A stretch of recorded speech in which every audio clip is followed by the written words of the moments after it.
Good morning students, myself doctor Vishal Tiwari. और जो हमारा टॉपिक है वो है महाराजा जसवंत सिंह। इसके पहले भी दो वीडियो में हम लोग महाराजा जसवंत सिंह के बारे में बात कर चुके हैं। अब जो हम बात कर रहे हैं वो महाराजा जसवंत सिंह कि जब औरंगज़ेब के साथ में वो मुग़ल सेवा में जब रह रहे थे, ठीक है, तो उनके जो गुजरात की सूबेदारी रही, उसके बाद शाही दरबार, फिर दक्षिण में, फिर लाहौर में, फिर वापस दक्षिण में, इस तरह से उनके कार्यकाल चल रहा था। तो अभी उसी के आगे किस तरह से वापस जब वो शाही दरबार में उनको बुला लिया गया था, उसके बाद आगे की कैसे क्या कार्रवाई रही, उसके बारे में हम लोग जानेंगे। और इस वीडियो में जहाँ तक कोशिश है पूरी तरह से हम लोग इस जसवंत सिंह के पार्ट को ख़त्म कर देंगे ताकि नए टॉपिक पे हम लोग आगे बढ़ सकें।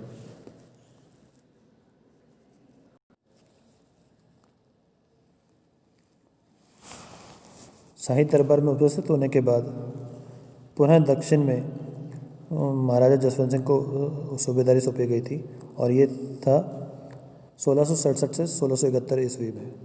शिवाजी के आगरा से निकल भागने तथा राम सिंह के प्रति बादशाह के व्यवहार ने मिर्जा राजा जयसिंह को बहुत अधिक दुखी कर दिया। फिर भी वह पराक्रमी सेनानायक मुगल साम्राज्य के हितों के लिए बीजापुर के विरुद्ध संघर्ष करता रहा, परंतु वहाँ भी भाग्य ने उनका साथ नहीं दिया।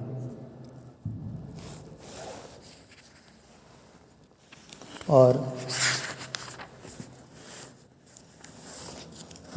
उसका बीजापुर अभियान भी पूरी तरह से असफल रहा। इस पर जयसिंह ने बादशाह से और अधिक सैनिक सहायता भिजवाने की याचना की। उस समय तो औरंगजेब ने उसकी प्रार्थना पर ध्यान नहीं दिया, परंतु ईरानी भय से मुक्त होते ही जयसिंह को दक्षिण की सूबेदारी से हटा लिया और 23 मार्च 1667 ईस्वी को युवराज मुअज्जम को पुनः दक्षिण का सूबेदार नियुक्त किया तथा महाराजा जसवंत सिंह को उसकी सहायता के लिए दक्षिण में नियुक्त किया गया। मई के अंत में मुअज्जम तथा जसवंत सिंह औरंगाबाद पहुंच गए और मिर्जा राजा जयसिंह से शासन भार संभाल लिया। 28 अगस्त 1667 ईस्वी को रास्ते में बुरहानपुर में मिर्जा राजा जयसिंह की मृत्यु हो गई और राजपुताना का एक महान कूटनीतिज्ञ का अंत हो गया। जसवंत सिंह को भी बुरे समाचार सुनने को मिले। 8 मई 1667 ईस्वी को आगरा में उसके बड़े पुत्र पृथ्वी सिंह की चेचक निकल आने से मृत्यु हो गई। इस समाचार से जसवंत सिंह को गहरा आघात पहुंचा, क्योंकि 16 वर्ष के इस होनहार पुत्र से उसे बहुत सी आशाएं थी। उसका दूसरा पुत्र जगत सिंह भी अभी शशावस्था में ही था। उधर अक्टूबर 1667 ईस्वी में औरंगजेब ने मुअज्जम तथा जसवंत सिंह की सहायता के लिए दिलेर खां को नियुक्त किया। वास्तव में यह नियुक्ति दोनों की गतिविधियों पर नज़र रखने के लिए की गई थी, अतः दोनों को उसकी नियुक्ति से असंतोष हुआ। दिलेर खां भी जसवंत सिंह को अपनी बराबरी का सरदार मानते हुए प्राय उसकी उपेक्षा किया करता था। जसवंत सिंह के परामर्श से युवराज मुअज्जम ने दिलेर खां को बीदर की तरफ भेज दिया ताकि वह उन दोनों से ही दूर ही रहे। शिवाजी आगरा से सकुशल लौट आया था, परंतु इस समय उसकी सैनिक शक्ति इतनी नहीं थी कि मुगलों से खुलकर टक्कर ले सके। उसे अपनी शक्ति तथा साधनों को संगठित करने के लिए कुछ समय की आवश्यकता थी, अतः उसने कूटनीति का सहारा लिया और जसवंत सिंह को एक पत्र लिखकर प्रार्थना की कि वह मध्यस्थ बनकर मुगल सम्राट से उसका समझौता करवा दे। इस पत्र में शिवाजी ने यह भी लिखा कि यदि बादशाह उसके अपराध को क्षमा कर दे तो वह अपने पुत्र संभाजी को युवराज मुअज्जम की सेवा में भिजवा देगा। जसवंत सिंह और मुअज्जम ने शिवाजी के साथ संधि करने के इस अवसर को खोना उचित नहीं समझा और संधि का प्रस्ताव तत्काल बादशाह की सेवा में भिजवा दिया। संयोग से औरंगजेब ने भी संधि प्रस्ताव को स्वीकृति प्रदान कर दी। उसने शिवाजी को राजा का खिताब और उसके पुत्र संभाजी को 5000 का मनसब प्रदान किया। अहमदनगर और जुन्नर के बदले में शिवाजी को बरार की जागीरदारी दे दी गई तथा शिवाजी से कहा गया कि वह वहाँ से संभाजी मुअज्जम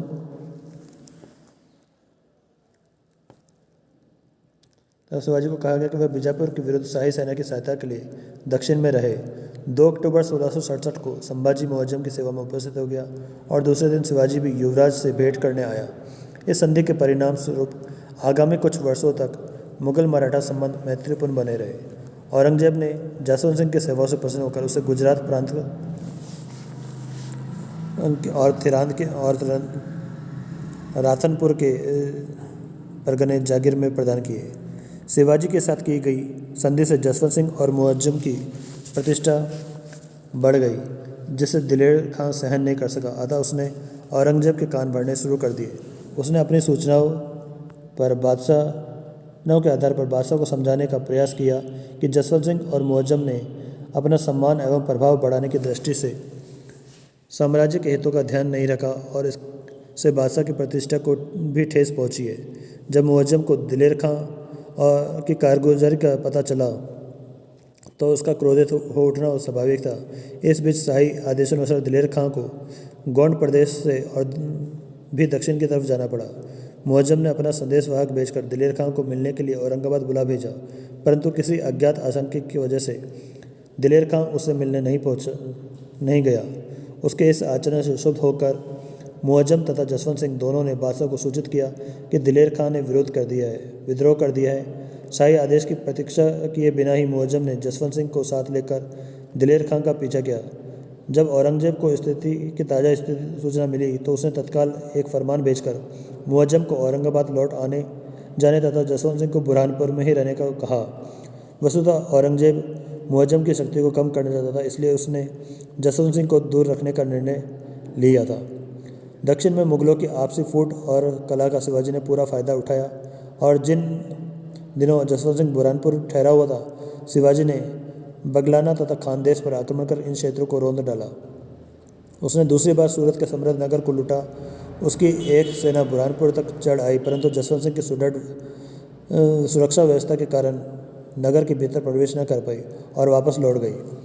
बुरहानपुर में रहते हुए जसवंत सिंह ने मुअज्जम के लिए 5 लाख रुपए एकत्र करने का प्रयास किया। इस समय खानदेश का सूबेदार दाऊद खां अहमदनगर की तरफ गया हुआ था। उसके स्थान पर कार्यभार संभालने उसके छोटे पुत्र अहमद खां ने बिना शाही आज्ञा के जसवंत सिंह को 1 पैसा भी देने से इनकार कर दिया। इस बात को लेकर उन दोनों में झगड़ा हो गया। सौभाग्य से इसी समय 1 जनवरी 1671 ईस्वी को मोहम्मद खां ने एक विशाल सेना के साथ बुरहानपुर आ पहुंचा और वह जसवंत सिंह को अपने साथ लेता गया। 10 जनवरी को दोनों औरंगाबाद में मुअज्जम की सेवा में उपस्थित हो गए। इसी समय दिल्ली से शाही फरमान भी आ पहुंचा। औरंगजेब ने जसवंत सिंह के स्थान पर गुजरात के सूबेदार बहादुर खां को नियुक्त किया तथा जसवंत सिंह को गुजरात का सूबेदार नियुक्त किया। औरंगजेब को अपने पुत्र के प्रति शंका उत्पन्न हो गई थी। उसका विश्वास था कि जसवंत सिंह की सलाह से ही मुअज्जम विद्रोही बनता जा रहा है। मुअज्जम पर कड़े निगाह रखने की दृष्टि से बहादुर खां को दक्षिण में नियुक्त किया गया था। महाराजा जसवंत सिंह की गुजरात के अंदर दूसरी सूबेदारी 1671 से 1672 ईस्वी। शाही आदेशानुसार जसवंत सिंह औरंगाबाद से अहमदाबाद जा पहुंचा। इस अवसर पर उसे चकला, हिसार, पतलाद और धंधुका के परगने जागीर के रूप में दिए गए, परंतु उसे यह आदेश भी दिया गया कि उस पर जो सरकारी ऋण बाकी है उसे वह 2 लाख वार्षिक किस्तों के रूप में अदा करे। चूँकि जसवंत सिंह की आर्थिक स्थिति अच्छी नहीं थी, अतः उसने बादशाह से राहत की याचना की। इस पर बादशाह ने उस वर्ष के लिए 50,000 रुपये की किस्त तय कर दी, परंतु उसे स्पष्ट कर दिया कि आगामी वर्षों में उसे किसी प्रकार की छूट नहीं दी जाएगी। गुजरात की दूसरे सूबेदारी के समय कोई महत्वपूर्ण घटना नहीं घटी, सिवाय इसके कि उसने नवानगर राज्य के उत्तराधिकार की समस्या को हल कर दी। गद्दी के वास्तविक दावेदार तमाची को उसका हक दिलवाने में योगदान प्रदान किया। जून 1672 ईस्वी में उसे जमरूद का थानेदार नियुक्त कर दिया गया। अब काबुल के अंदर महाराजा जसवंत सिंह की सेवाएं 1673 से 1678 ईस्वी तक रही। वास्तव में औरंगजेब अब भी जसवंत सिंह पर पूर्ण विश्वास नहीं कर पाया था। उसे हमेशा इस बात का भय बना रहता था कि वह उसके किसी भी पुत्र के साथ साठगांठ करके उसके विरुद्ध विद्रोह का झंडा फहरा देगा। अतः जब मुअज्जम और जसवंत सिंह में गहरी छनने लगी तो औरंगजेब ने उसे दूरस्थ स्थान पर भेजने का निर्णय कर लिया।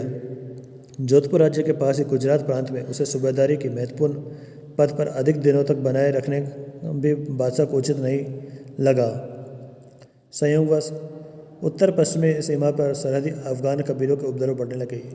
काबुल के मुगल सूबेदार मोहम्मद अमीन खान ने उसका दमन करने का प्रयास किया, परंतु 1672 ईस्वी में अफरीदी व खटक कबीलों के अफगानों ने उसे बुरी तरह पराजित कर दिया। अतः औरंगजेब ने अमीन खां को काबुल से गुजरात स्थानांतरित कर दिया और 11 जून 1672 ईस्वी को महावत खां को काबुल का नया सूबेदार नियुक्त किया।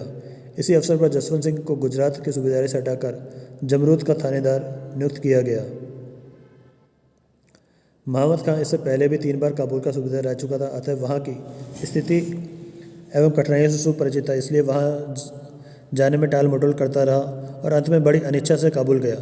औरंगजेब को उसका आचरण पसंद नहीं आया और उसने 17 नवंबर 1673 ईस्वी को सुजात खां को एक शक्तिशाली सेना एवं तोपखाने के साथ विद्रोहियों का दमन करने के लिए पेशावर भेजा। एक अन्य फरमान जारी करके जसवंत सिंह को सुजात खां की सहायता करने के लिए कहा गया। पेशावर में जसवंत सिंह और सुजात खां दोनों मिल गए और भावी आक्रमण की योजना बनाने लगे। इसी बीच कुछ अफगान नेता मुगल सेनानायक सुजात खां के समझौते की बातचीत करने के लिए पेशावर आ पहुँचे, परंतु सुजात खान का कहना था कि यदि सभी अफगान नेता पेशावर आकर शांति एवं व्यवस्था बनाए रखने का आश्वासन दे तो समझौता हो जाएगा। इस पर अफगान सरदारों को भी एकत्र कर लिया गया। जसवंत सिंह को इन अफगान सरदारों की बातचीत से संदेह उत्पन्न हो गया और उसने सुजात खां को काबुल जाने से मना किया, परंतु सुजात खान ने उन लोगों का विश्वास करते हुए काबुल जाने का फैसला कर लिया। परिणाम यह निकला कि जब 21 फरवरी 1674 ईस्वी को सुजात खान सेना सहित कड़ापा के दर्रे पर पहुंचा तो अफगानों ने अवसर का लाभ उठाते हुए उस पर अचानक ज़बरदस्त आक्रमण कर दिया। जसवंत सिंह को पेशावर में ज्यों ही आक्रमण की सूचना मिली, उसने तत्काल 500 सवार तथा एक तोपखाना सुजात खां की सहायता के लिए भेज दिया और वह स्वयं भी 200 सवारों के साथ युद्ध स्थल की तरफ चल पड़ा, परंतु उसके पहुंचने के पहले ही सुजात खां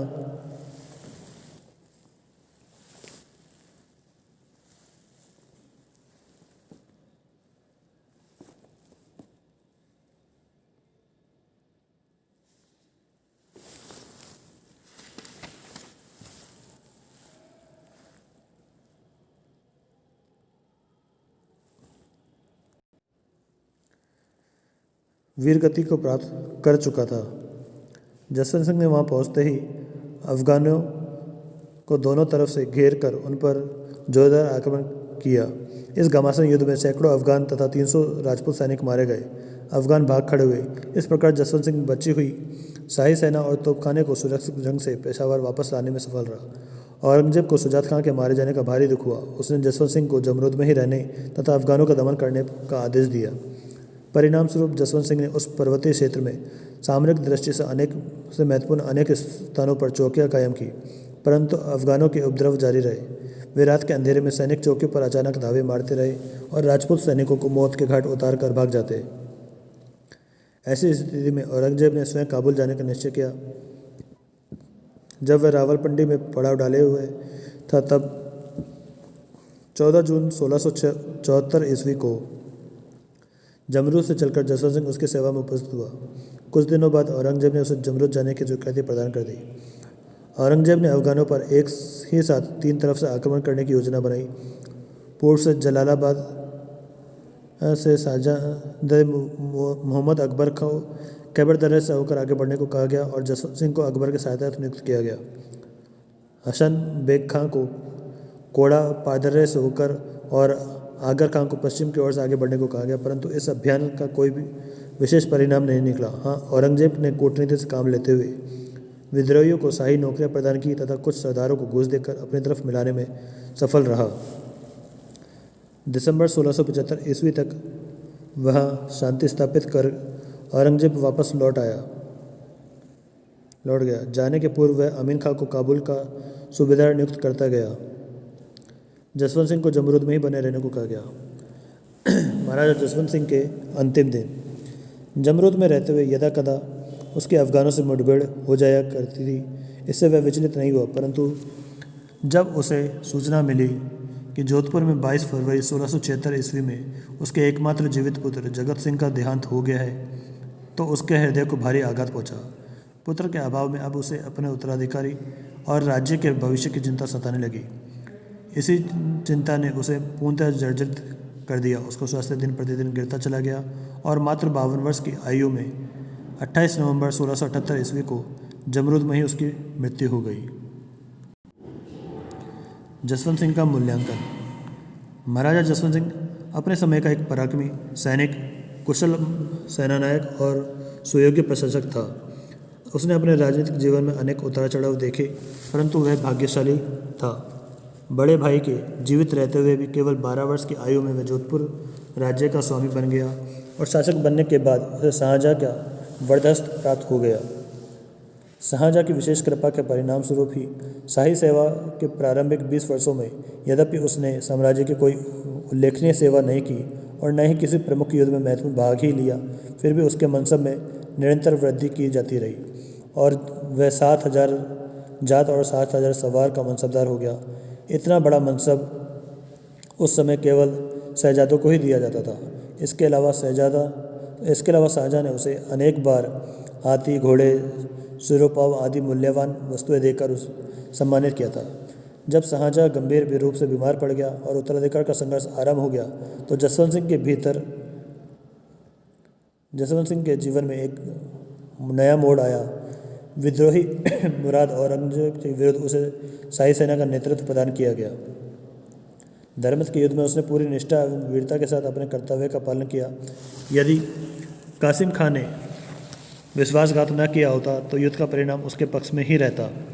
उसने समयोचित नीति से युद्ध स्थल छोड़ दिया और अपने पराजय का बदला लेने के लिए अवसर की प्रतीक्षा करने लगा। औरंगजेब सम्राट बन गया तो जसवंत सिंह को अपना भविष्य का अंधकारमय दिखाने लगा। यद्यपि मिर्जा राजा जय सिंह की सलाह मानकर वह औरंगजेब की सेवा में उपस्थित भी हो गया और औरंगजेब ने भी उसके पुराने अपराधों को क्षमा कर उसका पुराना मनसब वापस कर दिया, फिर भी जसवंत सिंह के मन में किसी अनहोनी की आशंका ने हलचल मचा रखी थी। वह अपना मानसिक संतुलन कायम न रख पाया और खुजवा के मैदान पर शाही शिविर को लूट कर चलता बना। उसके इस कृत्य ने औरंगजेब को हमेशा के लिए उसके प्रति शंकालु बना दिया।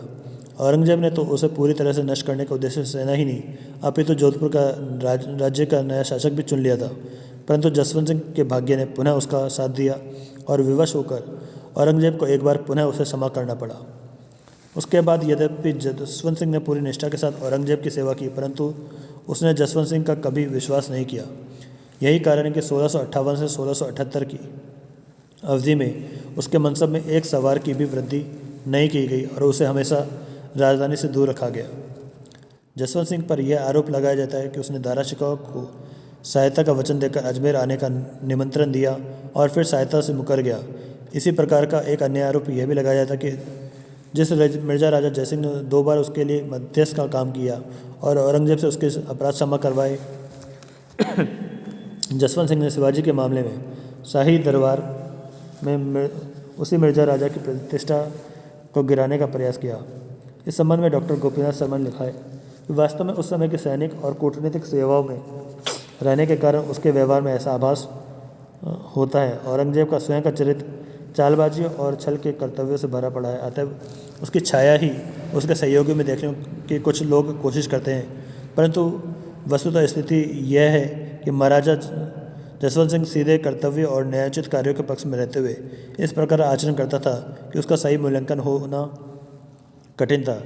यदि जसवंत सिंह अपने समय को नहीं पहचाना होता तो औरंगजेब जैसा कूटनीतिज्ञ सम्राट उसे चैन से नहीं रहने देता और मारवाड़ राज्य की प्रजा को कई प्रकार के कष्टों को भोगना पड़ता। इसमें कोई संदेह नहीं कि वह स्वयं एक वीर और साहसी सेनानायक था, परंतु उसमें कुशल एवं अनुभवी सेनानायकों के गुणों की कमी थी। उसके सबसे बड़ी कमी यह थी कि अवसर के अनुकूल युद्ध में व्यूह रचना करने और उपलब्ध साधनों का समुचित उपयोग नहीं करने की। धर्मत का युद्ध इसका प्रमाण है। पहले तो उसने उचित युद्ध स्थल का चुनाव नहीं किया और दूसरा उसने शाही तोपखाने को महत्व नहीं दिया, जिसके परिणाम स्वरूप उसे परास्त होना पड़ा। इसी प्रकार जब शिवाजी ने शाइस्ता खां पर आक्रमण किया तब उसके शिविर के पास से गुजरा और उसी मार्ग से वापस भी गया, परंतु जसवंत सिंह की तंद्रा न टूटी। इससे यह तो स्पष्ट हो ही जाता है कि उसकी सुरक्षा व्यवस्था में बहुत बड़ी कमी थी। शाइस्ता खान ने बादशाह को सफाई देते समय कहा था कि मैं यह सोचकर भाग निकला था कि जसवंत सिंह अपने बहुत से सैनिकों के साथ मारा जा चुका है, तभी मराठा को मेरे महल पर आक्रमण करने का अवसर मिल पाया है। यह ठीक है कि बाद में जसवंत सिंह ने शिवाजी का दमन करने का प्रयास किया, परंतु इसमें भी उसे असफल रहना पड़ा। यदि उसमें थोड़ी कूटनीतिज्ञता और सुयोग्य नेतृत्व होता तो शिवाजी को शाही दरबार में उपस्थित करने का श्रेय उसको मिल सकता था। जयसिंह अपने इन्हीं गुणों के कारण सफल रहा था।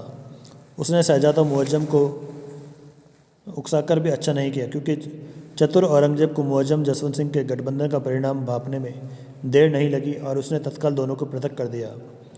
औरंगजेब को अब उसमें बिल्कुल विश्वास नहीं रहा और उसने जसवंत सिंह को अपने राज्य तथा शाही राजधानी दोनों से ही सैकड़ों मील दूर सीमांत के पर्वतीय क्षेत्रों में नियुक्त कर दिया, जहां विद्रोही अफगानों ने जबरदस्त अराजकता फैला रखी थी। उपयुक्त कमियों के उपरांत भी यह मानना पड़ेगा कि वह मारवाड़ का अंतिम शासक था जिसने अपने विरोधी मुगल सम्राट के शासन काल में भी अपने बल और प्रभाव से अपने राज्य का सम्मान बरकरार रखा।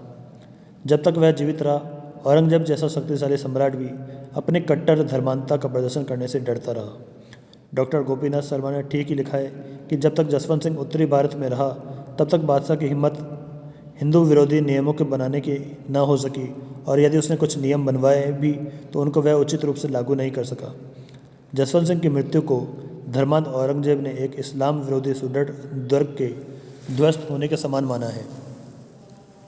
जसवंत सिंह एक योग्य प्रशासक था, यद्यपि शाही सेवा में रहने के कारण उसको अपने राज्य में रहने का अधिक समय नहीं मिल पाता था, फिर भी उसने अपने राज्य की शासन व्यवस्था की कभी उपेक्षा नहीं की। यही कारण है कि उसके मंत्री तथा अन्य अधिकारी अपने कर्तव्यों का पालन करने तथा राज्य में शांति और व्यवस्था को बनाए रखने के लिए हमेशा प्रयत्नशील रहते थे। जसवंत सिंह भी उन्हें समय समय पर पुरस्कृत कर उनको प्रोत्साहित करता रहता था। शाहजहाँ की विशेष कृपा से जसवंत सिंह को कुछ महत्वपूर्ण परगने जागीर के रूप में मिले। उसने बादशाह से सिफारिश कर अपने कई सरदारों को ऊंचे पद तथा मनसब भी दिलवाए। परिणाम स्वरूप वह अपने जीवन काल में जोधपुर राज्य की सीमा और प्रतिष्ठा दोनों को अपनी चरम सीमा पर पहुंचाने में सफल हुआ। यद्यपि जसवंत सिंह का अधिकांश समय शाही दरबार की राजनीति तथा सैनिक अभियानों में ही लगा रहा, फिर भी उसने अपने राज्य में सांस्कृतिक प्रवृत्तियों को प्रोत्साहित करने का यथासंभव प्रयास किया था। वह विद्वानों, कवियों, साहित्यकारों का आश्रयदाता था और उसने स्वयं भी कुछ ग्रंथों की रचना की थी। उसके आश्रय में नरसिंहदास बारट, नवीन निधान, दलपति मिश्र, मोहनोत नैन्सी, सूरत मिश्र, बनारसी दास, वृंद कवि आदि अनेक लोगों ने अपने काव्य तथा साहित्य का सृजन किया। बारट ने अवतार चरित्र, रामचरित्र तथा राव अमर सिंह जी रा दुहा आदि की रचना की। नवीन कवि ने नेह निधान और श्रृंगार शतक की रचना की। निधान ने जसवंत विलास लिखा तो दलपत मिश्र ने जसवंत उद्योग की रचना की। नैन्सी द्वारा लिखित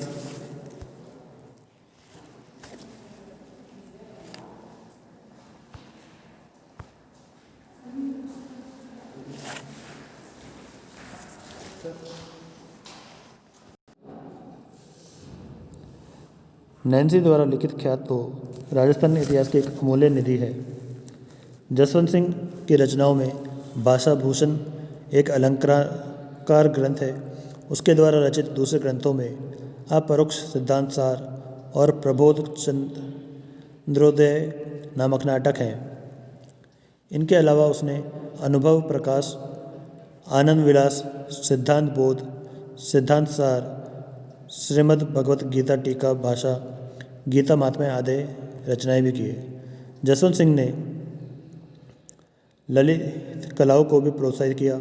उसके समय में कला के विभिन्न अंगों पर शैली का प्रभाव बढ़ता जा रहा था। उसने स्वयं अनेक मुगल कलाकारों को जोधपुर दरबार में आमंत्रित किया तथा स्थानीय कलाकारों को भी आश्रय दिया।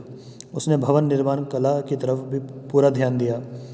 दक्षिण में रहते हुए उसने औरंगाबाद में एक अलग मोहल्ला बसाया जो जसवंतपुरा के नाम से प्रसिद्ध हुआ। आगरा के समीप गढ़वासन में उसने एक कचहरी बनवाई थी जो आज भी जसवंत सिंह की छतरी के नाम से पुकारी जाती है। औरंगाबाद के निकट उसने एक तालाब बनवाया जो आज भी जसवंत सागर के नाम से प्रसिद्ध है। उसकी एक रानी ने जोधपुर में जान सागर नामक तालाब बनवाया तो दूसरी रानी ने राय का बाग नामक उद्यान तथा महल का निर्माण करवाया। जसवंत सिंह ने भी जोधपुर के समीप कागा नामक स्थान पर एक शानदार बगीचा बनवाया और उसमें लगाने के लिए काबुल से अनार के पौधे भिजवाए। तब से जोधपुर के अनार समूचे राजस्थान में लोकप्रिय हैं। इससे पता चलता है कि जसवंत सिंह को बाग बगीचे लगवाने का कितना शौक था। संक्षेप में, जसवंत सिंह अपने समय के हिंदू शासकों में अग्रणी था। शाही दरबार में उसका मनसब तथा उसकी प्रतिष्ठा सबसे सर्वोपरि रही। शाहजहाँ के शासनकाल में तो वह अपने से कहीं अधिक आयु वाले एवं अनुभवी सेनानायक तथा राजनीतिज्ञ मिर्जा राजा जयसिंह से भी उसका सम्मान अधिक ही रहा। वह अपने पीछे स्वामीभक्त सरदारों की एक ऐसी कतार छोड़ गया जिन्होंने उसकी मृत्यु के बाद औरंगजेब से डटकर मोर्चा लिया तथा उसके राज्य की मर्यादा को कायम रखा।